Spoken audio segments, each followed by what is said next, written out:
Depuis que je suis indépendant, j'ai jamais eu autant d'ascenseur émotionnel, à des mois à me dire: «Tain, c'est génial», et le mois d'après me dire: «J'en peux plus, c'est de la merde, j'arrête», et après me dire genre: «Ah non, c'est bon en fait». Bienvenue dans Suivi Performance. Je suis Adrien Burnins et dans ce podcast, nous explorons la performance humaine avec celles et ceux qui la vivent, l'étudient et la construisent. Sportifs, entraîneurs, spécialistes et personnes dont la vie a été transformée par le sport nous partagent leurs connaissances, leur parcours et leurs expériences. Parce que derrière chaque performance, il y a avant tout une expérience humaine. Donc aujourd'hui, on reçoit Nelson, 38 ans, 20 ans de fitness. Il a quitté le monde du sport et du fitness pour devenir commercial. Comment est-il revenu dans le monde du fitness à zéro en tant que coach indépendant et développer aujourd'hui un business qui tient la route avec une clientèle fidèle? Donc on va commencer par cette première question, Nelson. Qu'est-ce qui te plaît aujourd'hui dans ton quotidien de coach sportif? Alors actuellement, ce que j'aime le plus, je pense, comparé à ce que j'avais pu vivre avant, c'est vraiment, accompagner des gens avec qui en fait, j'ai construit une relation aussi. Ah, Je donc, les vois évoluer au fur et à mesure, on avance, et en fait, le fait de tenir des gens sur plusieurs mois, des années pour certains, au final, c'est vachement agréable en fait de voir l'évolution, et à côté de ça, il y a tout le côté indépendant qui me plaît aussi, c'est-à-dire de faire mes plannings, gérer ma vie comme je l'entends, ça fait partie aussi des côtés cool, on va dire, d'être, à son compte. comme tu dis, on partage Mmh. énormément de choses. On voit ces personnes au quotidien, presque, plusieurs fois par semaine. Donc on vit quand même quelque chose d'assez fort. Ils se confient à nous, on les écoute, on essaie de les aider un petit peu, sur certains sujets. Donc c'est vrai qu'on crée quand même au final des vraies relations, plus que ce que j'avais pu construire à l'époque avec des adhérentes de cours collectifs, où au final on parle vite fait entre 2 cours, mais il y a pas ce côté où je reste avec toi 1 heure, on discute vraiment, en même temps on fait, du sport, mais j'ai besoin de comprendre ton état, donc je vais te demander comment ça va, tu vas me raconter un petit peu ta Mm. vie, et ça va en découdre un petit peu plus, sur ta vie personnelle, quoi. On touche en fin de compte à quelque chose d'essentiel. La finalité est cool. C'est l'humain, c'est le partage, et il faut aimer de toute façon l'humain pour faire aussi ce métier, et encore plus indépendant, parce qu'on ne pourrait pas sinon, faire vivre sur Mm. plusieurs mois à des gens des choses alors que, il y a pas d'atome, Ouais, crochu, gros ou cheveu. qu'on n'est pas à l'écoute, quoi. Et on le dit, hein, souvent, on a une clientèle qui nous ressemble. Ouais, On ne peut pas je suis perdurer complètement avec d'accord des avec toi. gens Ah ouais. avec qui on ne s'entend pas, on n'a pas de feeling. Donc tous ceux, je trouve, au final, qui te ressemblent pas, que tu vas voir en coaching, c'est des gens de toute façon que tu ne vas pas garder longtemps. Ouais. Parce que, il se passera ce qui se passera, mais au bout d'un moment, ils partiront, ou il se passera, et Et ça revient. voilà, ça sera fini avec eux, et tu trouveras quelqu'un d'autre, et tu iras même pas au final aller les rechercher. Que Non. d'autres gens avec qui tu Mm. t'entends super bien et que ça se passe, vraiment bien, le jour où ça s'arrête, tu vas peut-être envoyer des messages, prendre des nouvelles, et peut-être qu'un jour ils reviendront aussi. Tu iras les chercher un petit peu, tu vois? Mais c'est les autres, Mm, mm. tu les laisses partir en fait. Pour comprendre ce que tu as construit, on va rapidement faire un feedback sur les années passées dans le monde du fitness. Ouais. Et on va essayer de décortiquer tout ça parce que c'est intéressant. On voit qu'il y a aujourd'hui beaucoup de coachs qui essayent de s'en sortir, qui n'y arrivent pas forcément. Si tu devais retenir un seul enseignement de tes années de fitness, Ce serait vraiment, l'adaptation, je pense. On nous le répétait souvent à l'école à l'époque, qu'il faut savoir s'adapter, mais au final je trouve ça a jamais été, plus vrai, parce qu'on a un métier en fait qui évolue en plus tout le temps. Et il y a que ceux en fait qui s'adaptent pas qui finissent par disparaître. Mm. Donc on est toujours obligé d'aller chercher, dans les nouveautés, ce qu'il y a à apprendre, pas apprendre, mais on va être obligé de s'adapter et d'évoluer aussi. Sinon on restera toujours, en dessous et derrière, quoi. et tu as passé ton diplôme en quelle année déjà? Je l'ai eu 2009, Donc tu as fait un BPGEPS, un BPGEPS à l'époque, c'était la première année du BPGEPS, donc double mention, double mention, et on commençait, enfin à l'époque c'était 2 ans. 2 Donc ans. ouais, on Ah, donc avait, toi, tu as été formé sur 2 ans. ouais, il y avait une première année où à la fin de l'année, on passait ce qu'on appelait le tronc commun, qui représente maintenant les 3 premiers UC, il me semble. Et la deuxième année, déjà, il fallait absolument avoir le Mm. tronc commun pour passer en deuxième année. Et en deuxième année, après, on passait le reste des UC. Toi, 2 ans. Moi c'était un Ouais, an. J'ai fait en 2017, c'était un an déjà. 2 ans, 1 an après, c'est et puis là, même les CQP, 6 mois de ça, je trouve que c'est court, mais ça dépend toujours des personnes. Il y a des personnes qui vont être vachement intéressées et qui vont continuer justement à se former, ils vont lire des bouquins, ils vont écouter des podcasts, ils vont rester, Mm. dedans. Et il y a tous les autres, en fait, qui pensent juste que ça va suffire, et ceux-là, c'est les premiers de toute façon à disparaître. C'est pas des notions ou des connaissances qu'on peut acquérir et maîtriser en un an, deux Ah non, ans, voire six clairement pas. mois. Même en se renseignant beaucoup, en lisant beaucoup de livres et tout, au final, tu vois, mais pour l'instant, ça restera que de la théorie. Il va falloir que tu prennes du temps, que tu l'appliques sur toi, sur tes clients, que tu Bien vois le sûr. résultat, qu'est-ce qu'il y a à apprendre, qu'est-ce qui est bon, qu'est-ce qui est pas bon. Il y a des choses dans les livres, des fois, qui vont être top pour certaines personnes, c'est pareil. Après, c'est un travail aussi de psychologie, c'est sur qui Mm. ça va aller. Et tout ça, en fait, ça se fait vraiment avec l'expérience. Donc, forcément, quand on débute, au début, c'est un peu voilà, le laboratoire, on essaie des choses. Et il faut être OK avec ça. Bon, évidemment, les premiers encadrements que j'ai faits il y a des années sont moins quali qu'aujourd'hui. Ah bah bien sûr, Mm. mais justement, on évolue, on essaie d'atteindre un potentiel quand même voilà, un peu plus grand, sachant qu'au départ, quand on commence, Mm. de toute manière, on est juste là pour essayer de donner bon, le maximum d'infos qu'on a aussi apprises Mm. et qu'on s'est appliqué entre guillemets à soi-même, mais il y a plein d'infos qui manquent et c'est pas grave, faut être OK avec ça. Est-ce qu'on peut perdurer dans quelque chose si on n'évolue pas? Je pense pas. On peut Tu plus au peux bout d'un pas, moment, ouais, hein. mais même, peu importe ce que tu produis dans le sport, tu peux pas coacher toujours de la même manière, le même type de profil. Tu es obligé d'évoluer là-dessus Mmh. aussi, c'est important. Ça devient monotone, sinon compliqué. Ouais, puis des fois, tu vois d'autres choses en fait à côté et que tu vas pouvoir prendre, tester et au final, il y a des choses que tu vas garder. Mais là-dedans, je m'épanouissais plus du tout et j'ai eu en plus, on attendait une petite fille et j'avais besoin de temps. Ma chérie faisait, elle, une reconversion pour devenir coach. On ne pouvait pas avoir les mêmes horaires à finir tard le soir tous les 2 et moi, j'étais en bout de course, donc je me suis dit: «Eh, c'est très bien, c'est moi qui vais m'arrêter, toi, tu continues dans cette filière-là» et on essaie de trouver du temps, en fait, pour après notre enfant, quoi. Propre. La vie de famille. Ouais, exactement. C'est difficile à mettre en place avec des métiers comme le nôtre. Donc, c'était plus facile pour moi de partir et au final, ça m'a fait vachement de bien de faire une pause Mm. de ce milieu, de voir aussi ce qui se fait ailleurs, autre chose et voir en fait une autre vie de travail. Donc, tu as fait 3 ans de commercial au final. Ouais, de commercial où j'ai vendu de l'outillage pour les professionnels du bâtiment, je vendais du café et c'est vraiment des choses au final où j'apprenais tout le temps. Parce que chaque produit était différent, chaque client était différent. Mm. Au final, on avait ce côté relationnel qui marche très bien parce qu'on l'avait en salle. Mm. Mais après, tout l'aspect vente Tu était l'as- complètement différent. Je suis complètement sorti de ma zone de confort. Ouais, parce que toi, en plus, tu l'avais jamais connu, tu étais indépendant, enfin, tu étais Exactement. salarié du coup. Ah ouais. Donc, au final, ouais, tu n'as jamais besoin de te vendre. Non, Réellement. et là, quand j'ai commencé, en plus, c'était l'inverse. Je devais aller carrément voir des boîtes et essayer de leur vendre quelque chose. Mm. Alors qu'ils ne me connaissaient pas. Des fois, ils ne connaissaient même pas ma boîte, rien. J'arrivais, bonjour, je suis Nelson, je travaille chez machin, boum, voilà, je vends ça. Venez, Mm. on travaille ensemble, quoi. Ouais, cool. Ouais, tu avais déjà ça en toi, du coup, à l'intérieur. Ah, je l'avais pas, je l'ai travaillé. Après, tu as toujours eu un bon relationnel. C'est un bon relationnel, mais après, partir sur de la vente comme ça, où au départ, en plus, c'est pas du forcing, mais il faut y aller un peu au culot. Ouais, J'ai dû vraiment me pousser, me mettre un gros coup de pied au cul, mais c'est aussi pour ça que je voulais faire ça. J'avais besoin de sortir un peu de cette zone-là et de me mettre un peu en challenge, quoi. mais ça, on le verra plus tard. Mais pour moi, c'est un paramètre aussi important. La plupart des gens, comme tu dis, ils ont un peu l'impression de forcer Mmh. la vente ou autre, même en tant que coach, hein. Alors qu'en réalité, il faut sortir de ce mode de pensée. Tu vends un service, une prestation, un produit. C'est ça. Il y a bien forcément des gens qui en ont besoin, qui en ont envie. Et c'est pas malhonnête de forcer. Il Non, faut juste être capable de vendre quelque chose de qualité. c'est ça. Et comme tu dis, en fait, ce qui m'a aidé après à faire la paix avec ce que je faisais et à aller voir les gens pour leur vendre quelque chose, c'est que je me suis dit, mais en fait, ils en ont besoin de toute manière de ce matériel-là, ou du café, ou machin, bref. Et si c'est pas moi qui l'achète, de toute façon, ils vont l'acheter un autre. Ouais. Pourquoi pas moi? Donc voilà, pourquoi Mm. j'essaierai pas? Au pire, ils me disent non, c'est pas grave. Je reprends la voiture, je vais ailleurs et je réessaie. Mais je me suis dit, au bout d'un moment, de toute manière, en fait, il n'y a que moi qui me bloque. Ouais. On se met toujours nos propres barrières, mais Ouais. là, c'était vraiment le cas. Donc au final, je me suis dit, bon, j'ouvre les barrières, j'y vais. De toute manière, ils en ont besoin. Ils bossent avec ça. Moi, il y a un truc qui me fait kiffer dans l'histoire que tu racontes là, c'est que je suis persuadé que dans nos expériences de vie, euh, si on a une bonne lecture, tout nous sert pour la suite. Exactement. Si on sait bien s'en servir, Si tu as Tout une est un bonne outil. lecture, ouais, si tu Ah sais bien ouais. t'en sortir, là, tu as en fait aujourd'hui, enfin, pendant ton break du fitness, en tant que commercial, tu as développé cet aspect-là mm, qui aujourd'hui te sert énormément dans ton business. complètement. Donc Toute la c'est partie beau. prospection, phoning, vente. Mm. Et quand je me suis après mis à mon compte et que je suis revenu dans le fitness, Mm. j'ai utilisé plein de méthodes que j'avais de Ouais, de commercial. vente, ouais. Ah Mm. ouais, complètement. Parce qu'eux, ils arrivaient avec, entre guillemets, toute une trame que tu devais suivre. Ouais. Donc au final, l'avantage pour moi quand tu es débutant là-dedans, c'est que bah, tu te dis, bon, Des bah voilà, je suis ma process, trame. t'appliques. Voilà, ça marche quand même à un petit pourcentage de temps. Donc pourquoi ça ne marcherait pas aussi dans le fitness? C'est exactement pareil. Mm. Donc au final, le retour, à un moment, tu as décidé de revenir. Ouais.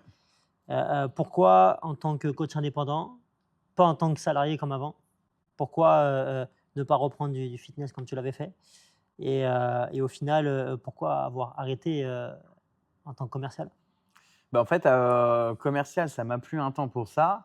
Mais pareil, au niveau des boîtes, c'est pour ça que je pense que j'étais vraiment fait pour être indépendant. je m'y retrouvais pas. Il y a toujours un moment donné où j'avais l'impression de ne pas être payé à ma juste valeur. Et du coup, je me disais, mais je comprends pas quel est l'intérêt de travailler autant pour en fait enrichir d'autres gens. Et moi, au final, je reste juste avec ma petite paye. Et dès que je demande un peu plus, de toute manière, on C'est me fait mort. comprendre que je suis pas content, il faut partir. Donc au bout d'un moment, c'est ce que j'ai fait aussi. Et quand j'ai arrêté et que je me suis dit, je mets un petit point là-dessus parce que j'enchaînais de boîte en boîte. Et au bout d'un moment, c'est pareil, il n'y avait pas d'avenir. Je me suis dit, je vais continuer encore à faire 50 000 boîtes. Et ma chérie, elle m'a dit, arrête-toi un petit peu parce qu'en vrai, tu vas dans trop d'entreprises là et réfléchis un peu à ce que tu veux faire. Et Tu du as été coup, bien entouré. ouais, bien entouré, avoir la chance de pouvoir avoir une femme qui me dit ça. Donc j'ai gardé notre enfant à ce moment-là justement et je me suis dit, OK, je me suis pas forcément dit fitness au départ, je me suis juste dit: «Je veux être à mon compte». Je veux Ok. plus bosser pour des gens, je me rends compte qu'en fait ça ne me va pas et ça me bloque. J'ai toujours voulu être indépendant, mais j'ai toujours été un peu bloqué par des idées reçues, hein, moi le premier. Et je me suis dit, «Il faut que je me lance, il faut que j'essaie». J'ai acquis des compétences maintenant dans le commerce qui font que je peux me lancer dans quelque chose et que j'aurai plus cette assurance. Et je ne trouvais pas au début. Je me suis dit: «Qu'est-ce que je peux vendre et cetera? Qu'est-ce que je peux acheter et revendre?» Enfin, je cherchais des idées et au bout d'un moment, je me suis dit, à force de ne pas trouver, je me suis dit: «Je vais poser sur la table tout ce que je sais faire». Et dans tout ce que je sais faire, forcément, après, toutes ces années de fitness, et ce qui est revenu, c'était genre, le sport, les cours collectifs, du coaching parce que j'en avais déjà fait aussi pas mal et je me suis dit: «Bon, au final, ce que je maîtrise le mieux, c'est cet aspect-là». Et maintenant, qu'est-ce que j'ai acquis d'autre avec, le commerce? Bah, c'est tout l'autre côté. Donc en fait, si je lis les 2, bah, en fait, c'est top. C'est-à-dire que je peux vendre, machin, je peux tout faire directement, c'est moi qui vais tout gérer et je me suis dit: «Bon, bah, OK, en fait, Ah, ça coulait de source. ouais», je me suis dit: «En fait, c'est là-dedans qu'il faut que j'aille». Toutes les compétences que j'ai prises là, Mmh. en fait, vont m'aider pour ça et je vais être à mon compte. Donc je vais kiffer, plus qu'avant. Donc Ouais. forcément, tout s'est lié et je me suis dit: «OK, c'est ça qu'il faut que je fasse». Tu es dans le milieu du sport depuis 20 ans. C'est un milieu que tu connais parfaitement, que Oui. tu as cette affinité, tu as vécu de l'intérieur ce milieu-là. C'est peut-être aussi un milieu dans lequel tu te sens bien. Comme le mec qui fait du business dans l'informatique, ça fait 30 ans qu'il est dans l'informatique. Comme le mec qui fait Ah, il des sera business dans toujours, la ouais, restauration, ça plus à fait. l'aise dedans, ça Mmh. c'est clair et net. Et toutes les personnes que je connais dans mon entourage qui ont réussi, c'est vraiment un facteur important. Ils sont experts dans leur domaine Mmh. de plein de manières différentes. Ils ont fait tous les postes possibles dans leur milieu et au final, ils se sont dit, bah, après, on se lance indépendant là-dedans. Et ça, c'est vraiment un exemple que j'ai, c'est que ben, il faut perdurer dans un milieu, Ouais, complètement. avoir tout testé. Si C'est tu toutes veux, ces expériences-là qui ont fait qu'au bout d'un moment, en fait, quand tu assembles tout, tu te dis: «Mais en fait, oui, c'est ça ça. coule de source, Mm, j'ai toutes les compétences maintenant, en fait, pour le faire moi-même». mm, mm. Pourquoi je continuerais à me salarier, pour apporter ces compétences à d'autres et «enrichir» entre guillemets aussi d'autres personnes, alors qu'en Mm. fait, je pourrais le faire pour moi, pour mon compte. Bon, maintenant, on attaque dans le vif. Allez. Tu reviens à zéro. Ouais. Donc, tu as pris ta décision. Je reviens en tant que coach indépendant. Tu as eu ta révélation. Et comment ça se passe? Quelle est la première action que tu fais quand tu reviens en tant que coach indépendant, quand tu as décidé de revenir en tant que coach indépendant? Alors, je sais pas c'est quelle première action, j'en ai eu plusieurs, donc je ne saurais pas exactement par laquelle j'ai démarré. Je pense au démarrage, je me suis vraiment remis, à me dire: «Je me remets dans le monde du fitness». Donc je me suis mis à réécouter, beaucoup de podcasts sur, des coachs indépendants, sur le business. D'abord vraiment sur cette partie spécifique, du coaching et après aussi sur toute la partie, business, d'indépendant, comment ça se gère et cetera et déjà pour me mettre au courant de ce qui se passe actuellement. Ouais. C'était vraiment déjà une première passe et après, ça a été directement de regarder aussi les salles proches de chez moi pour voir un petit peu déjà aussi, quelles possibilités j'avais et d'envoyer un message à mon ancien patron en lui disant genre, «Voilà, j'ai pour projet», parce qu'on était toujours restés en contact, Mmh. plus ou moins. «J'ai pour projet de me mettre à mon compte, ça s'est toujours bien passé ensemble, on a bien bossé ensemble. Est-ce que tu as de la place dans ta salle pour que je puisse venir?»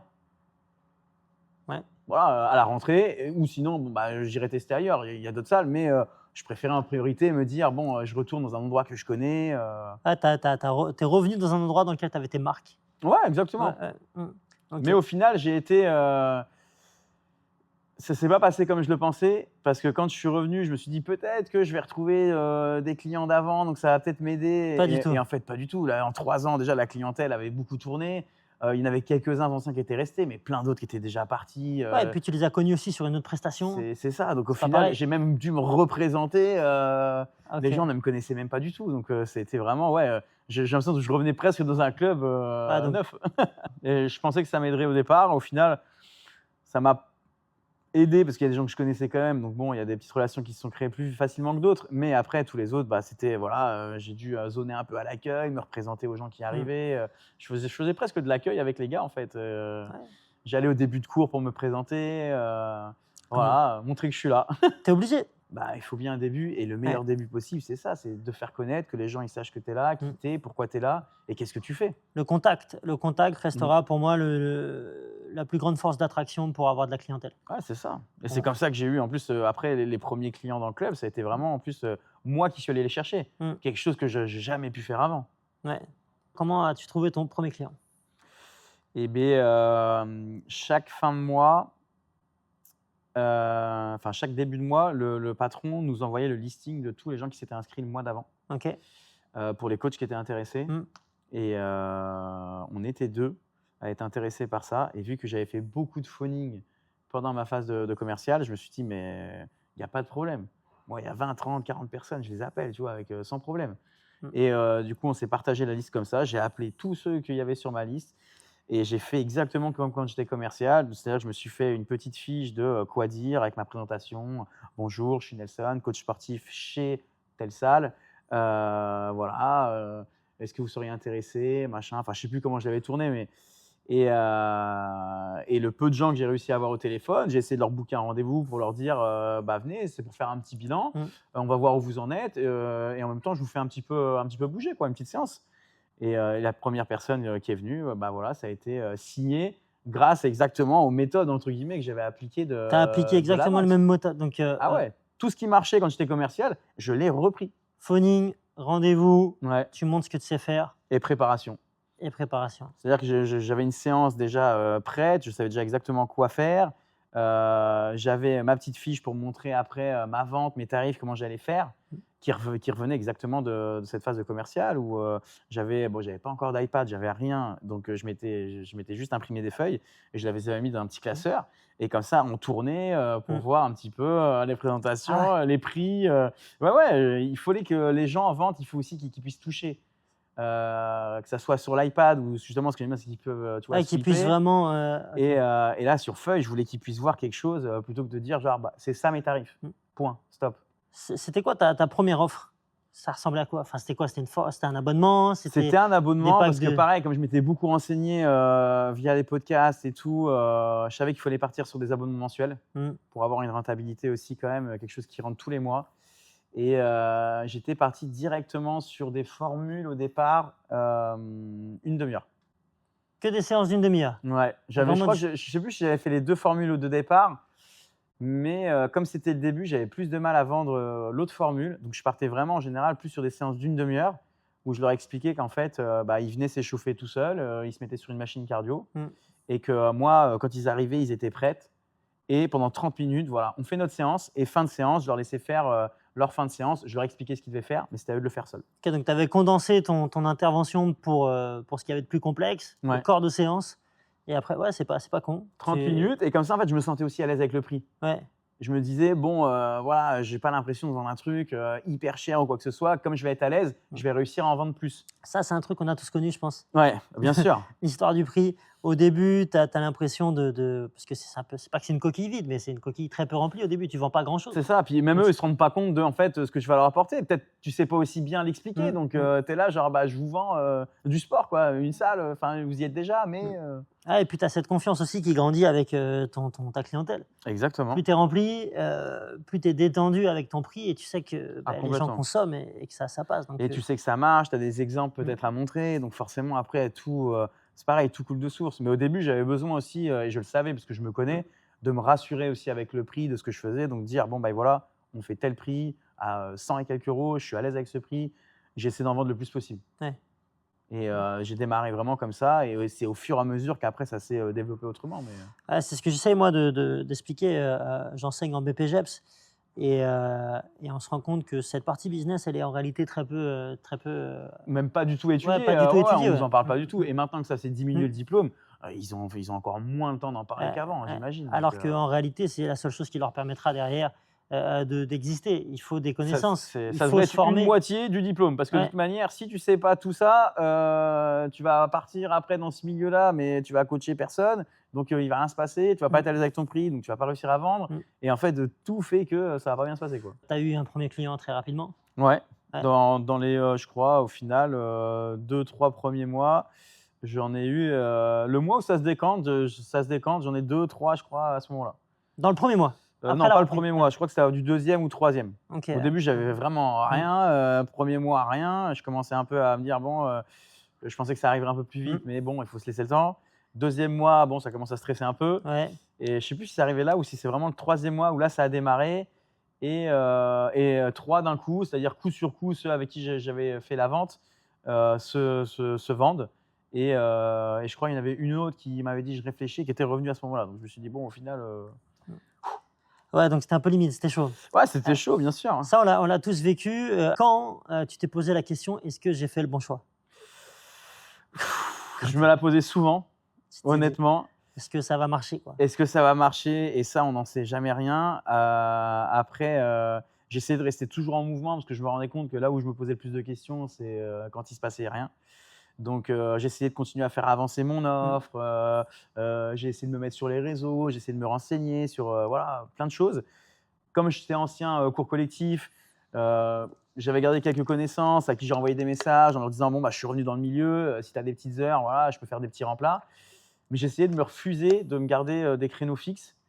Et j'essayais vraiment juste d'aller à droite à gauche pour faire juste des petits remplats, pour me voilà, rentrer un petit peu d'argent, mais pas trop, parce que je voulais pas compter là-dessus. Parce que comme c'est la facilité, je savais qu'après, sinon, j'allais retomber dedans. Ouais, tu prends le confort et tu dis, bon, ça rentre. C'est ça. Donc, Et je tu me suis t'endors. dit, je vais prendre un petit peu quand j'ai besoin à côté, mais ce que je veux vraiment, c'est ça, c'est le coaching. Donc, je vais mettre toutes les forces de mon côté pour arriver à me développer, quoi.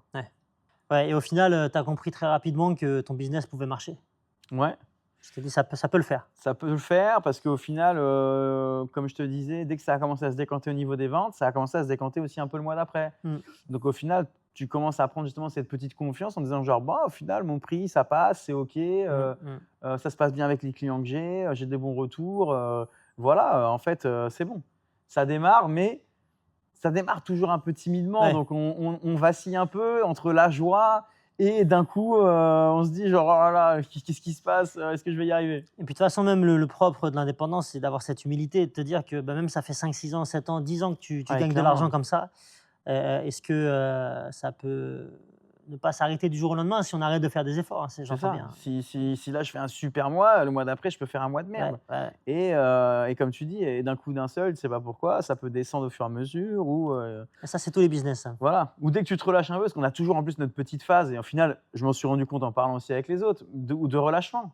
Où des fois on donne beaucoup, on en a un peu marre, on essaie de souffler un peu, de faire juste, pas le minimum, mais ce qu'on a à faire. Et en fait, on se rend compte que bon, bah là, au final, ça vient moins à nous. Quand tu as connu des mois un peu durs au début, c'est toujours difficile de relâcher cette pression. Tu peux pas, en réalité, en tant qu'indépendant, tous les mecs qui sont indés que je connaisse, peu importe le domaine, ils ont toujours ce stress de dès que ça devient un peu tranquille, Bah ouais. bam, on essaye de refaire des choses, de mettre Parce qu'on se dit combien de temps ça va durer? Ouais. Est-ce que là j'ai besoin de souffler donc je reste tranquille, Ouais. mais au final je vais le payer le mois d'après? tout est décalé. Ouais, parce que je vais avoir moins de clients, mais ce mois-ci je vais être peut-être en forme, je vais avoir envie de Mmh. tout casser et au final je me retrouve avec moins de monde. Je me dis merde, qu'est-ce qui se passe? Qu'est-ce que je vais faire? Je relance des choses, je rappelle, machin, et on se remet un peu dedans et on relance la barque parce qu'on se dit de toute façon, et c'est l'avantage d'être indépendant, mais personne ne le fera à ma place. Ouais, c'est sûr. Donc si je le fais pas, il y a rien qui va. Ah, donc au final, tu es quand même ta propre source de réussite et ton propre frein aussi, quoi.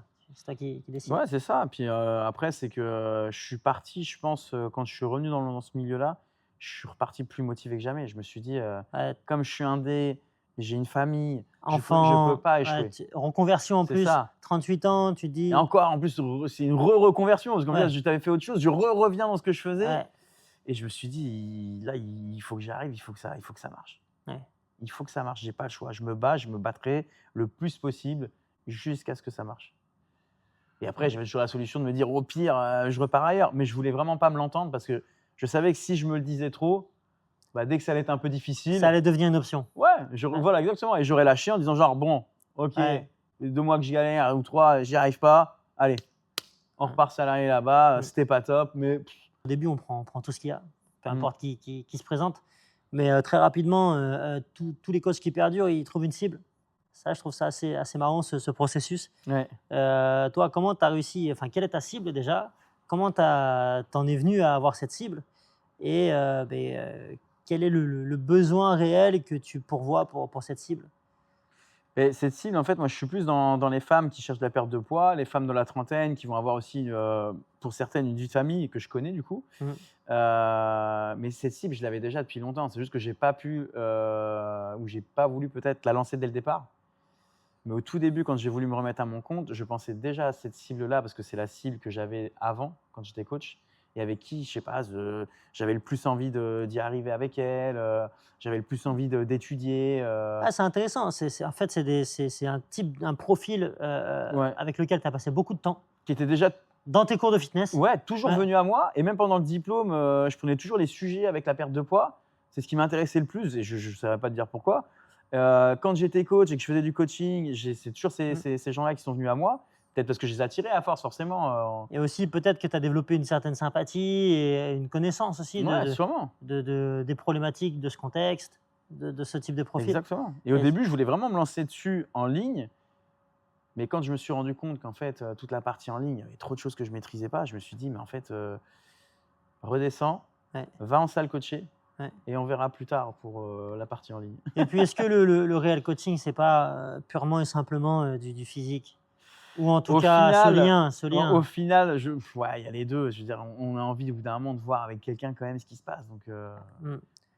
Ah, il faut quelque chose de brut. ça reste aussi notre cœur Mm. de métier et ce qu'on aime et cette relation avec quelqu'un. Mm, mm. Et du coup, j'avais toujours cette cible en tête, mais au début, oui, je suis revenu, j'ai pris tout ce qu'il y avait. Je me suis dit, genre, tu veux quoi? Tu veux faire un marathon, un truc? Ok, pas de souci, je peux t'aider, on va faire du renfort, je connais des trucs. Je connaissais des trucs. Derrière, j'allais aussi m'acheter direct des bouquins et j'allais me dire, ok, je vais me spécialiser un peu là-dedans parce que pour savoir quand même de quoi je parle et pas passer pour un banque. Ouais. Et du coup, au fur et à mesure, bon, voilà, je peaufinais par rapport à chaque profil que j'avais. Ouais, faut trouver l'énergie déjà de faire cet effort, c'est bien. Mm. Et tu te rends compte en réalité qu'il y en a beaucoup qui, par flemme, c'est que de la Ouais. flemme, hein, vont pas chercher les infos, vont rester sur leurs acquis, vont continuer à être moyens là-dessus en tout cas, mais c'est pas. Bien sûr. Après, moi, je trouvais ça important aussi pour mon âge et mon expérience de montrer aux gens que voilà, tu as fait appel à un mec de 38 ans, montre que tu es pro. Quoi. Ouais, Je veux minimum. dire, si tu n'es pas pro à Mm. 38 piges. Ouais. Ouais, mais tu devais l'être aussi à 20 ans. Ouais, mais beaucoup moins, parce qu'avant, on était beaucoup plus global.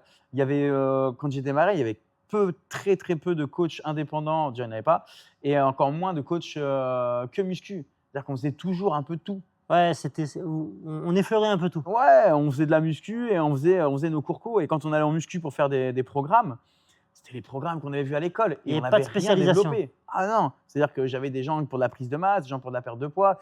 Et au final, on faisait les méthodes qu'on avait vues à l'école, bah, du coup, Sans l'année réfléchir. d'avant, Ouais, voilà, sans se poser trop de questions. C'était, tu fais de la prise de masse, allez, tiens, c'est ça qui marche. J'ai ça, soit ça, du 10x10, soit machin en split. Tiens, c'est des méthodes qui marchent. Le niveau 2, après, c'est être capable de remettre ça en question et de se dire, en fait, réellement, qu'est-ce qui se passe, C'est ça. de se spécialiser un peu aussi. Trouver d'autres choses, d'autres techniques, d'autres Mm. mouvements. Mais à l'époque, nous, on avait moins de techniques et on partait sur des choses beaucoup plus globales, Ouais. même pour la perte de poids. C'était, on prenait 60% de ta FC, je crois, max, Ouais, et tu devais travailler sur 1 heure de cardio. ouais, bah, c'est mais tu sais qu'aujourd'hui, on a encore ces incompréhensions physiologiques. Mais Et c'est en normal. réalité, c'est normal. Même Mais nous, à l'école, ils nous apprenaient ça. C'est-à-dire, le diplôme, je l'ai passé sur ça. ouais, mais il faut se poser la question à un moment. Pourquoi aller chercher les infos? Et encore plus aujourd'hui, en 2026, on ne peut plus rien dire. Tu as accès à tout. Ah bah là, oui. Tu peux avoir toutes les études, mais il faut juste pas avoir la flemme. C'est ça. Mais si tu restes un petit peu, oui, à l'écoute de ce qui se passe, et c'est pour ça que je te dirais, il faut s'adapter, il faut écouter, il faut savoir que des idées reçues qu'on pouvait avoir, en fait, peuvent complètement modifier. Ouais. Nous, à l'époque, ils interdisaient de faire des sit-ups. Ils nous montraient des photos des descentes d'organes. et il nous disait genre un relevé de buste en abdos, c'est ça. Parce que sinon, ça va faire des descentes d'organes. Regardez les images et on voyait ça, on se disait horrible, dégueulasse. On ne veut pas que nos clients ils aient ça. Est-ce qu'en réalité, les profs ont été des bons messagers? Est-ce qu'ils ont eux-mêmes compris ce qu'ils enseignaient? Bah, c'était les idées reçues de l'époque. Donc après, il se passait ça. Et après, avec l'évolution, on t'apprend que non, machin, que tu peux faire des citates, tu peux faire ci, tu peux faire ça. Et au final, ça a toi aussi de te dire genre, bon ok, j'ai appris ça, mais c'est plus bon. C'est plus complexe. Voilà, c'est plus bon, j'avance avec la nouveauté et c'est OK. Et au début, je pense que c'est ça qui était dur, c'était à chaque fois que chaque année, il y avait un nouveau truc, ça, on peut le faire maintenant. Et au bout d'un moment, tu te dis genre, mais putain, c'est tout ce que j'ai appris à l'école, au final. C'est une base de réflexion au final. Et aujourd'hui encore, hein, il y a plein de choses sur les filières énergétiques qui sont fausses en réalité et qui ne reflètent pas le fonctionnement réel. Mais on doit les apprendre. Pour au moins avoir cette base de se dire, ça, je l'ai appris comme ça, je vais poser ma réflexion par rapport à ça, et ensuite après me dire, bah non, effectivement, c'était pas exactement comme ça, ou c'était faux, ou en tout cas, c'était mal compris. Mais toi, tu vas le comprendre au fur et à mesure, par contre. Voilà, donc, Mais il faut avoir au moins une première base, une première idée à confronter, et ça, c'est important. Donc maintenant que tu as trouvé ton positionnement, à quoi ressemble réellement ton activité aujourd'hui? Quel service t'amène en réalité aux gens? À quoi ça ressemble? Et bah, du coup, je suis vraiment maintenant reparti sur cette cible en finale qui m'animait le plus, donc la perte de poids pour les femmes. Et j'ai du coup toute ma partie en physique avec mes clientes que j'ai au club, donc que j'ai eu par prospection ou du coup maintenant aussi grâce au réseau. Et je suis en train de développer maintenant une autre partie, et c'est la partie en ligne, celle que je voulais faire au tout début et que je suis en train de mettre en place tranquillement à côté de ça. Donc, tu as digitalisé ton offre. Voilà, j'essaie d'avoir en fait cette double casquette parce qu'au final, j'aime trop voir les gens pour me dire je ne vais plus en voir du tout. Mais j'aime bien cette partie en ligne et j'aime bien pouvoir pour l'instant essayer de commencer à faire une sorte d'hybride entre ces deux activités. Ah, il faut être smart. En gros, ça te permet, toi, derrière, de peut-être brasser plus de monde aussi Exactement. et d'amener un service complémentaire. Et d'avoir d'autres problématiques parce qu'au final, les gens qui ne viennent pas à la salle, il faut s'adapter autrement. Ils n'ont pas de matériel, ils n'aiment pas le sport, ils n'en font pas. Et là, tu dois casser encore d'autres idées reçues, les emmener doucement sur du sport. C'est pas pareil que dans une salle où les gens ils sont déjà soit un peu sportifs, soit ils viennent avec des objectifs, mais ils ont déjà fait l'effort de venir dans une salle. Ouais. Là, en ligne, c'est en plus, ils vont te dire genre ouais, moi le sport. Ah, tu les prends avec toutes les barrières possibles. Ouais, voilà. Ils ont des murs devant eux, on peut pas. Il faut tout casser et il faut repartir sur une phase aussi, genre je travaille avec des débutants à ce moment-là. Ouais. Et rien à voir avec ce que je leur fais faire en salle. C'est complètement différent. Ouais, des vrais Là, on néophytes. part sur, on reprend des bases. Ouais, limite, c'est psychologique au début. Ah, mais il y a beaucoup de travail psychologique. Il y a des moments, on va beaucoup parler dans les rendez-vous que j'ai avec mes clientes. Et je leur ai dit dès le départ, c'est une bonne partie. Déjà, on discute. Voir comment ça va, comment ça se passe, comment tu te sens. Est-ce que tu arrives à mettre en place ce qu'on est en train de mettre en place, que ce soit sur tous les points de vue. Si oui, c'est cool. Sinon, pourquoi? Et comment se passe ta vie? Parce qu'il y a toujours un lien, comme on est en salle, mais suivant ce qui va se passer, ça va bien se dérouler ou pas bien se dérouler. Ouais, de toute façon, c'est toujours une sorte de trick type, ou en tout cas, c'est multifactoriel. Et il faut pouvoir traiter sans aborder de domaines qu'on ne maîtrise pas, mais il faut toujours pouvoir traiter plein de choses. Il y a beaucoup de psychologie, beaucoup de barrières à l'entraînement. Ouais. Et ça, peu importe le domaine. Moi, je traite beaucoup de sportifs. Au final, tu te rends compte que ce n'est pas les mêmes problématiques. Ils ont envie de s'entraîner, des fois trop. Ouais. Tu vois, tu dois aborder les choses différemment, mais il y a toujours des choses, un cadre à mettre, des barrières à casser. Est-ce que tu as un bon taux, si on peut dire ça comme ça, de fidélisation? Ouais, honnêtement. Les gens, ils restent? Ouais, les gens que j'ai à chaque fois, il y en a très peu qui sont partis déjà rapidement. En général, quand je les ai pour un bon moment. Simplement parce qu'en fait, au départ, on essaie de partir sur quelques mois déjà pour voir si ça marche pour Tu as un engagement, toi, pour… les deux côtés. En fait, j'ai envie de dire oui et non, pas vraiment. Je leur conseille déjà qu'on parte sur 3 mois pour voir des bons résultats, parce que c'est minimum ce qu'il faut pour commencer à avoir des résultats. Et après, je leur dis en gros, voilà, c'est à vous de voir justement au bout de ces 3 mois, c'est comme si j'étais en essai. Si ça se passe bien et que tu es convaincu du produit et que tu comprends que tu en as besoin et que ça marche, on continue ensemble, il n'y a pas de problème. Si tu veux plus, tu t'arrêtes. Mais tu les engages comment? C'est quoi? C'est un engagement verbal? C'est marqué? C'est un engagement verbal. Je pars du principe que j'ai pas envie que les gens ils continuent à travailler avec moi s'ils n'ont pas envie. Ouais. Et inversement. Ouais. ça se passe pas, tu n'as plus envie de continuer. Mm. Je ne vais pas qu'on se mette dans des trucs. Et la plupart du temps, de toute façon, les coachs qui font des contrats ou quoi que ce soit, je veux dire, la plupart du temps, ça ne vaut pas grand-chose. Juridiquement, c'est quasiment C'est nul, quasiment c'est cassable. caduc. Voilà. Ou sinon, après, il va falloir faire des démarches administratives et tout, etc. Et puis en vrai, la loi Pour ce française, qu'on va elle protège. récupérer, voilà, ça vaut pas vraiment le coup. Moi, je préfère me dire, voilà, je te montre ce que je sais faire aussi, ça fonctionne, boum, on continue. Ça fonctionne pas, ça t'intéresse pas, tu t'arrêtes, il n'y a pas de souci. Après, il y a ceux qui font maintenant aussi payer cash d'un coup. C'est-à-dire que je te vends un abonnement de 3 ou 6 mois, mais il faut que tu me payes maintenant. Ah, c'est autre chose. Donc, soit je vais te demander voilà, 2000 balles ou 2500 balles d'un coup, ou soit on ne travaille pas ensemble. Je peux comprendre aussi, ça marche en plus, ça te fait tout de suite une trésor, ça te laisse le temps de voir venir, etc. Donc, c'est aussi très intéressant de travailler comme ça. Mais je trouve qu'en France, c'est compliqué de faire ça. Je ne dis pas que ce n'est pas possible, c'est compliqué. Parce que déjà que les gens, ils ont des fois du mal à mettre beaucoup d'argent, entre guillemets, dans le sport, dans la santé. Et c'est vrai qu'on… Donc, leur demander une somme conséquente dès le début, c'est aussi quelque chose. Ça, pour être dans le milieu du sport depuis maintenant plus de 10 ans, je trouve que c'est assez fou quand même de se dire que le budget pour le sport, pour la santé en réalité, est hyper faible. Hyper faible, comparé en plus à d'autres pays. Et je pense qu'en fait, c'est aussi le côté un peu français, comme on a la sécu et tout qui nous aide à payer tout ce qui est santé. Remettre des sous dans la santé, je sais pas, ils sont… Ah, et ça en fin de compte enfermé les gens dans un truc où la santé c'était quelque chose qui devait être gratuit. Ouais. D'accord, ouais. Ça je l'ai constaté plusieurs fois. Ou peut-être parce qu'ils ne sont pas aussi sportifs que nous, on l'a pu l'être, et que du coup, nous, on comprend le principe en fait, de devoir garder le sport, la récupération, que tout va être important et qu'on va être prêt à mettre l'argent pour. Ouais. Alors qu'eux, en fait, ils se disent juste, ouais, mais si je paye une salle de sport à 39 €, c'est bon. Moi depuis 10 ans j'ai vu plein de profils. On a tous eu des gens, quand tu leur annonces le prix, ils bug. Ah, et Ils se disent putain mais… je ne m'attendais pas à ce que ce soit aussi cher. Ouais, mais en fait, à quoi t'attendais-tu? C'est ça. Pourtant, quand tu prends le quotidien des gens, à coup sûr, ils dépensent des fortunes ou beaucoup d'argent dans des trucs de merde qui sont nuisibles. Ou même dans de la mauvaise alimentation. Ouais. Maintenant, depuis qu'il y a eu Uber et tout, rien qu'avec ça, Ouais. Deliveroo, Uber, etc., combien ils dépensent par mois certains? Et tu le mets dans un coach qui va te donner tes objectifs. Ouais. Au final, tu l'as pas senti venir la dépense. Ah non. C'est juste de la malbouffe en moins. Ouais. Et là tu as misé sur ta santé. Donc, c'est quand même plus intéressant. Mais il faut arriver à faire comprendre ça des fois à certaines personnes qui vont se dire genre, ouais, je préfère essayer tout seul à 39 balles et puis je vais continuer mes Deliveroo encore un peu, quoi. Moi, je trouve que le premier rôle qu'on a, il est pédagogique et faut expliquer aux gens comment ça fonctionne. Aussi simplement. Le corps, il fonctionne comme ça.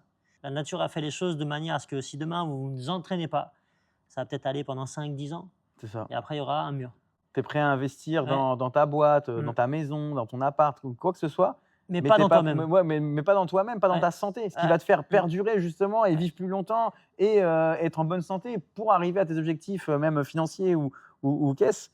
Tu te dis, c'est pas possible. C'est une forme d'ignorance et au final, tu sais que si tu n'investis pas ce temps-là sur toi-même, à un moment, ça coincera. Tu vas perdre en autonomie, en mental, en tout. Enfin, En il y a un confiance en lien. toi.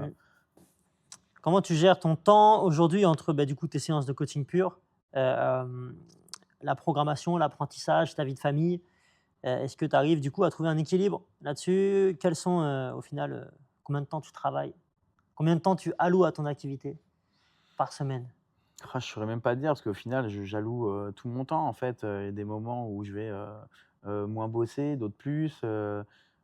J'essaie de me donner en fait des temps où je vais vraiment m'occuper que de mes progs ou que des réseaux sociaux maintenant. Tu structures ça? Ouais, beaucoup plus maintenant. Au début, je faisais un peu quand j'ai le temps. Voilà, j'ai l'après-midi ou une fin de journée, je fais ci, je fais ça.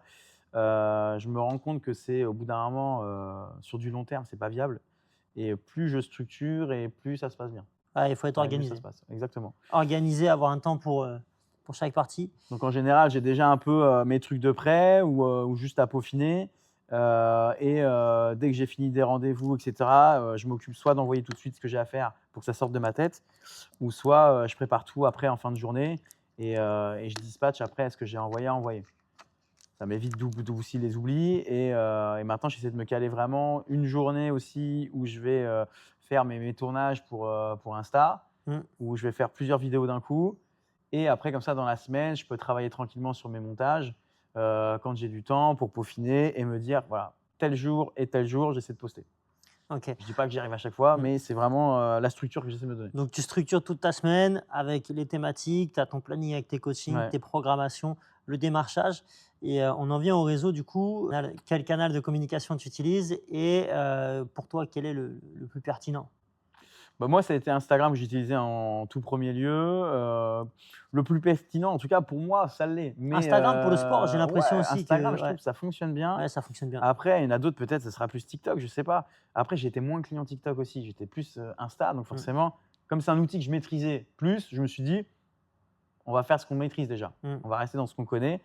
Et après, voilà, on peaufine ça au fur et à mesure. Mais c'est vrai Mm. que les autres, je me sentais un peu moins à l'aise dessus. Ouais, ouais, on a eu cette affinité avec Insta, nous. Je sais pas Mm. si c'est Ouais, générationnel. complètement. Mm.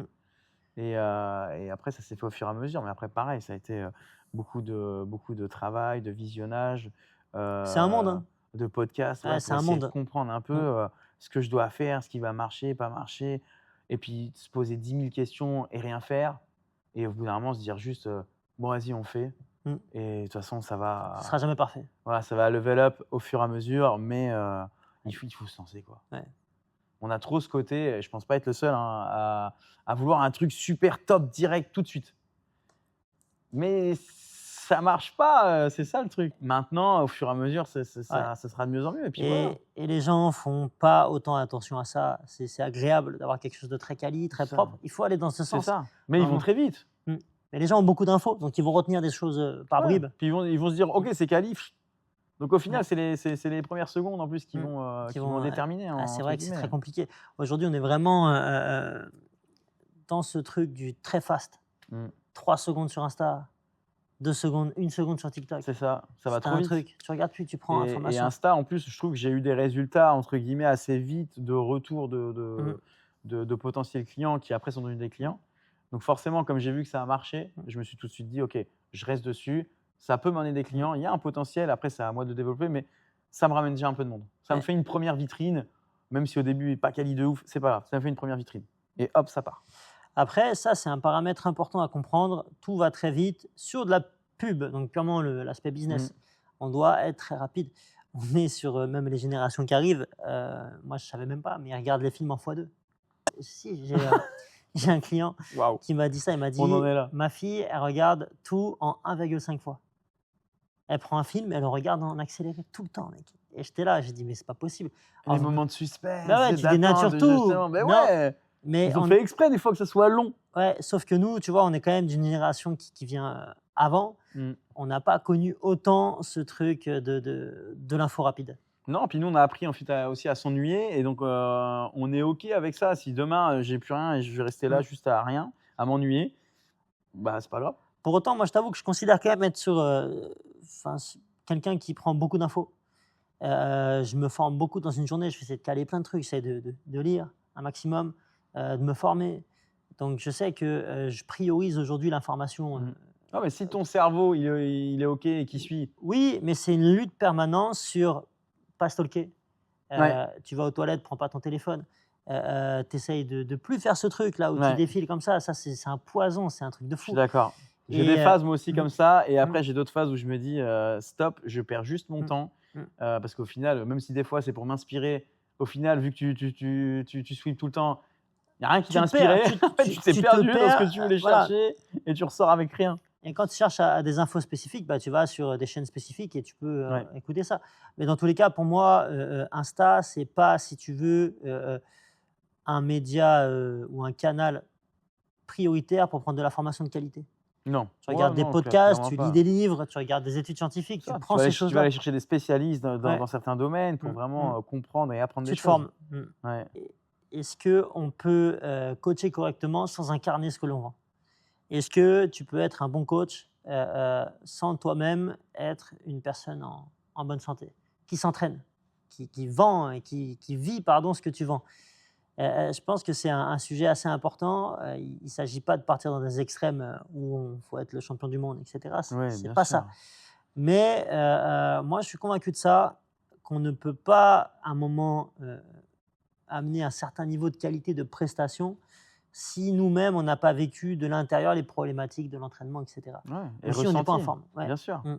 C'est clair que si tu as pas testé, même, des mouvements sur toi-même, et que tu vas le donner à tes coachés, les explications sont beaucoup moins bonnes et tu auras beaucoup moins de ce travail de donner les sensations, l'endroit exactement qu'il doit travailler, Tu es obligé d'avoir vécu. conscientiser, voilà, le travail, parce que sinon il va se passer ça. Bah, tu pourras pas. Mm. Que si tu l'as fait déjà en amont, tu as testé, tu as vu les contraintes aussi que ça t'a apporté et pourquoi il fallait que tu te places comme ça, Mm. mais tu vas l'expliquer tout de suite. Et en fait, tu lui apportes déjà toutes les solutions à ce qui pourrait mal se passer. Mm. Donc au final, bah ouais, c'est déjà du x10, quoi. Ouais. Et tout ça, bah, en fait, tu l'oublies si tu pratiques, pas, si tu essaies même pas sur toi-même ou si tu restes sur des acquis. Je veux dire, chaque personne est différente et il va pas ressentir la chose de la même manière. Tu es obligé d'avoir ce côté un peu pratique ou déjà, ne serait-ce que pour l'image que tu renvoies. Bah, Parce déjà, que moi, je reste à l'ancienne sur ça. C'est comme quelqu'un qui arrive, qui se présente pas bien et que ça soit vestimentairement parlant ou quoi. ça passe pas. Voilà, au bout d'un moment, c'est un bon ouvrier, il est habillé en ouvrier. OK, je le vois bien habillé en ouvrier, c'est un bon ouvrier, tu vois? Un bon mécanicien, tu regardes ses mains. Voilà, Tu même vois. si, voilà, il est «moins bien habillé» entre guillemets, mais je veux dire, il me paraît pro. Ouais. Un coach qui arrive, qui est pas bien habillé, et je vais tout de suite me dire genre, Ouais, c'est pas bon. bah, tu es pas pro en fait, tu es pas pro. Ou comme un coach qui est hors de forme. C'est ça, je vais Ouais. je vais me dire aussi: «Il est Tu pas vois, pro». il est pas en forme, il Me dire s'entraîne. qu'est-ce qu'il me dit? Qu'il va du coup arriver à l'heure, que ses progs sont bien faites, qu'il fait du travail consciencieux, qu'il Mmh. continue à s'informer. En fait, j'en sais rien parce que le mec, il paraît tellement, sur la lune que Et j'avais cette discussion avec une cliente la dernière fois, c'était assez drôle, c'est que quand on se met à la place du client, la personne qui va consommer du coup du coaching, forcément elle doit faire un choix. mmh, Donc elle va faire un choix en prenant en compte les éléments qu'elle voit et qu'elle peut comprendre, parce qu'en réalité, c'est un métier assez complexe et on ne peut pas vraiment être garant, enfin avoir cette garantie que le coach est quali. mmh, Donc sur quoi on se base? On va se baser sur peut-être l'esthétique, comme tu dis, le sérieux de la personne, peut-être sa performance sportive. Ça, ouais, c'est pour moi un des sujets les l'énergie ouais. peut-être qu'il va dégager Mmh, aussi, hein. Je pense mmh, qu'il y a ce côté, très, feeling. mmh. Et du coup, c'est tout un medley d'éléments qui font que, la personne prend du coaching, mais c'est pas forcément non plus, ce qui garantit la Ouais, c'est qualité du ça. coach. Après, c'est pour ça que je dis la tenue vestimentaire, c'est toujours un plus, mais pourquoi tu vas pas le mettre de ton côté? Oui, Entre guillemets, c'est complet, facile. complet. Tu t'habilles Mmh, juste correctement en sport et du coup, la personne va se dire: «OK, c'est un sportif». mmh, Donc déjà, rien que ça, c'est facile à mettre en place. mmh mh. Donc si déjà ça, tu ne le mets pas en place, ah, tu démarres direct qu'à un mauvais point. Ah, pour une présentation, putain, ça commence, Voilà, donc cocher des cases, prendre ce qu'il y a de plus fondamental en fin de ah compte ouais, et clairement, se dire: «On est propre, on arrive à l'heure, on est souriant, on amène cette attitude». c'est ça. Ouais, et ça, c'est quelque chose qui aujourd'hui, comme tu dis, est fondamental, pardon, et qui manque aussi beaucoup. Mmh. Mmh. Et tu vois, moi, je suis, au final, en plus, ma propre cible parce que je suis, fin de trentaine, tu vois? Je serai, amené, tu vois, à être client de coaching et cetera et je me dis: «Si demain, tu vois, j'étais client, bah, ce que je rechercherais, ça serait, voilà, quelqu'un de pro, quelqu'un de Mmh. qui me paraisse déjà pro et qui l'est». Mmh. Mais forcément, la première apparence, ferait la différence et je me dirais genre: «Bon, Ouais. oui ou non, hein?» On a parlé en début d'interview, des bons côtés. Mmh. Heu, Maintenant, on va parler aussi des mauvais côtés. Qu'est-ce que le métier exige vraiment? Quels sacrifices il faut faire et à quoi s'attendre lorsqu'on souhaite être coach? Parce qu'évidemment, on fait ou on choisit de faire ses études et de passer ce diplôme au début et de faire ce métier pour certaines raisons qui sont en réalité positives, Ouais. évidemment. On veut aider les gens ou on veut Ouais, transformer des gens. mais en pratique, c'est quoi en fait? Parce que C'est ça, en faut le dire. pratique, ouais, en tant que coach, c'est différent. C'est-à-dire que, de toute façon, les 2 sont liés, hein, mais il va falloir arriver à, bah, en fait, à être tout le temps, comment dire? Tout le temps savoir ce qui se passe, un peu, les nouveautés, Il y a rester toujours au courant, en fait, de ce qui se passe et c'est ça, je pense aussi, c'est toujours un peu la course aussi à l'information. Savoir mettre en place les bonnes choses, suivre aussi un petit peu de temps en temps les tendances qui vont Mmh, être, qui vont mériter d'être, suivies, mmh. mais il faut le faire aussi, sinon, en fait, on est déjà en retard. Donc il y a tout ça à mettre en place. Il y a tout le côté aussi quand on est indépendant, chercher toujours à renouveler sa clientèle. On ne sait jamais de quoi demain est Mmh. fait. Il y en a une qui part, 2, 3, boum, tu te retrouves avec moins 1000, moins 2000. Ça va très vite aussi. Parce que souvent, par contre, je trouve que quand on perd une cliente, souvent, ça va crescendo. On en perd une, deux, trois. Tu sais pas pourquoi, c'est dans la foulée. Il y a des périodes. Ouais, il y a des périodes. Et quand ça vient, c'est pareil. Ça vient 1, 2, 3, c'est la même chose. Ah, t'es basculé entre une certaine euphorie, tu dis ça y est, c'est la fête, c'est ça exactement décolle, ça. et en descente aux enfers, tu as perdu 4 clients, tu dis, mais Je en crois fait, que depuis que je suis indépendant, j'ai jamais eu autant d'ascenseur émotionnel, à des mois à me dire: «Tain, c'est génial», et le mois d'après me dire: «J'en peux plus, c'est de la merde, j'arrête», et après me dire genre: «Ah non, c'est bon en fait». ça, C'est je l'ai revenu vécu, ça. ça. Tu dis, bon, ça y est, c'est solide, tu t'es J'ai formé, tu as Ils sont bossé là, pendant des années, en ça tient la place. route.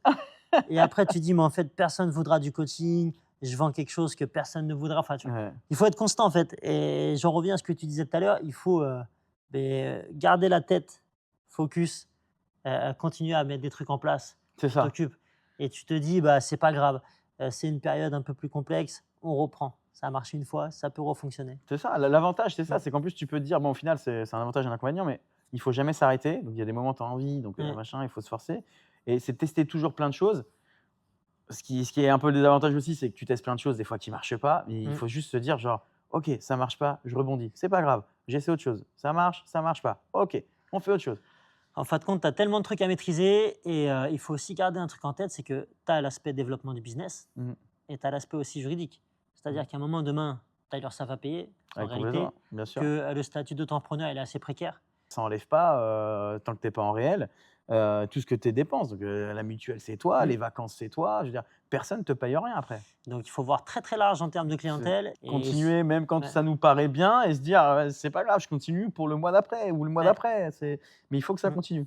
Il faut être smart, que ce soit sur notre corps de métier, sur l'aspect business, comprendre comment ça fonctionne, comment optimiser ses finances. Enfin, Ouais. moi, je comprends qu'il y a des gens qui ne sont pas faits pour être indépendants. Ah ouais, moi aussi, hein, complètement. Et combien de fois j'ai rêvé à me dire, putain, mais là, j'ai genre 6 semaines de vacances Mmh. par an, je suis payé. Genre, tu es là, tu dis, t'imagines, tu pars, mec, Moi, t'as je me pas- dis juste: 6 semaines avec pas assez d'argent pour partir, de toute manière, c'est pas ouf. quoi qu'il arrive, non, mais de toute façon, il y a pas de débat sur C'est ça. la situation. On ne pourra jamais revenir en arrière. Aujourd'hui, Parce que des fois, je suis fatigué, je te jure, j'ai envie de vacances. Et quand je suis en vacances, des fois, je kiffe, attention, hein, je kiffe les vacances et et tu dis, tu as tes factures il y quand a pas même, jeu. tu n'es pas Mais payé. je me dis à chaque fois, ouais, ah, je pars une semaine, putain, je perds tant. Je perds tant, alors que normalement, je devrais me dire genre: «Ah cool, je suis en vacances, je lâche». Ouais. Non, je me dis juste: «Putain, là, je perds de Ah, l'oseille». moi, j'étais très comme ça pendant longtemps, à me dire, mais en fait, tout le moment où je coache pas, alors que je pourrais coacher, c'est tant d'argent perdu. Alors qu'à un moment, tu as des limites humaines aussi, tu peux pas. Ah ouais, ouais, et il y a Et d'autres fois, voilà, mm, ça quoi qu'il déroule, hein. arrive, en indépendant, tu joues sur tes limites. Et je pense qu'on apprend tous ces limites à notre dépens, à savoir que à un moment, tu as ton corps, ton Ah ouais, esprit, il a complètement, besoin de se reposer. c'est Et tu ça. peux pas envoyer du bois toute l'année de la Non, même et c'est pour manière. ça qu'on a créé, je pense aussi les abonnements mensuels. C'était pour pallier à ça et se dire: Mm, «Et je pars en vacances, j'ai l'argent qui est rentré pour ce ouais, mois-ci, je suis quand même tranquille». mm. Quel pourrait être le plan d'action d'un futur coach qui Et bah, passe? je commencerai déjà, moi, par leur dire, vraiment d'y aller étape par étape, c'est-à-dire de se créer déjà, en fait, une offre. Voilà, même si c'est basique, mais mon offre, qu'est-ce que ça comprend? Qu'est-ce que je vends? Comment je le vends? Et c'est surtout se renseigner après sur, c'est quoi le coaching de maintenant? Parce que le coaching de maintenant, c'est pas le coaching que moi j'ai connu, par exemple, au tout début. Il a évolué. Donc c'est quoi le coaching de maintenant? Qu'est-ce que les gens voient et qu'est-ce qu'ils attendent aussi? Et tout le côté après business. Ok. Comment ça marche dans ton entreprise? Qu'est-ce que je peux mettre en place? Si ça fait ci, comment je peux évoluer? Ah, Comment donc je peux on voilà, propose quelque chose vraiment de recherché et après on essaie de l'optimiser. ouais. Ouais. Parce qu'il faut mettre en place la partie sportive qui va être au final la plus simple parce que c'est celle qu'on maîtrise le plus quand on vient d'être coach. Donc celle-là va rester de toute manière au départ un peu basique. Donc celle-ci, hop, on l'enveloppe, on la garde. Mm. Ça, c'est vraiment le cœur. Maintenant, qu'est-ce que je mets en place tout autour? Comment je vais établir ma vente? Comment je vais faire avec mon autre entreprise? Qu'est-ce que je vais mettre en place pour travailler, continuer à gagner de l'argent, même quand je suis en vacances? Ok. Et tout ça, une fois que tu as les connaissances pour tout et que tu as bien enveloppé le tout, Mm. c'est bon, tu as ton produit, tu sais que ça va marcher. Mais il faut déjà avoir un truc à vendre. Ouais. Quel conseil donnerais-tu au Nelson qui revenait du coup dans le milieu du sport en tant que coach indépendant? Ah, ça Un serait seul de conseil. Une erreur que tu as faite, quelque chose que que tu aurais pu En fait, beaucoup mieux chaque faire. erreur m'a appris aussi et m'a fait avancer. Donc je me dis, au final, il n'y a pas une erreur où je me dis vraiment, t'as été bête. Je me dirais juste, lâche pas. Tu vois, genre, Lâche pas. lâche pas. C'est un travail en fait qui se fait en continu et ça vient au fur et à mesure. Donc plus on continue et plus on travaille et plus ça vient. Donc juste lâche pas. Même quand il y a des moments dans ta tête où tu te dis genre, tu as envie de craquer, tu as envie de lâcher, lâche pas. Ouais, lâche pas. Continue. Ça va Mm. venir. Ok, sois fort, continue à te cravacher, Mm. ça va venir. Ah, maintenant, on dirait que cette liberté a un prix. Ouais, ah, bien Tu sûr, vois, ouais. complètement. Et tous ceux qu'on voit, les gros qui ont explosé, il faut arrêter de penser qu'ils ont réussi du jour au lendemain comme certains jeunes le pensent. C'est aussi en fait ces gens-là qui sont des fois dans le milieu Ils depuis sont là 10, depuis 15 ans. 10-20 ans. Ouais. Et au final, c'est maintenant qu'ils explosent. Donc en fait, c'est juste le résultat de 10, 15 ans de travail. Donc maintenant qu'ils y arrivent, ouais, laissez-leur kiffer, c'est normal. Ils ont bossé pour. Et comme tu disais tout à l'heure, c'est aussi pour ça qu'on se cherche une cible.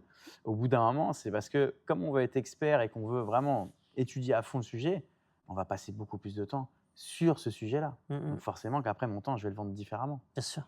Bon Nelson, merci pour ton partage d'expérience. Bah avec plaisir, écoute. C'était top. C'était top. Ils ont Merci raison. mon poulet. Je te gère.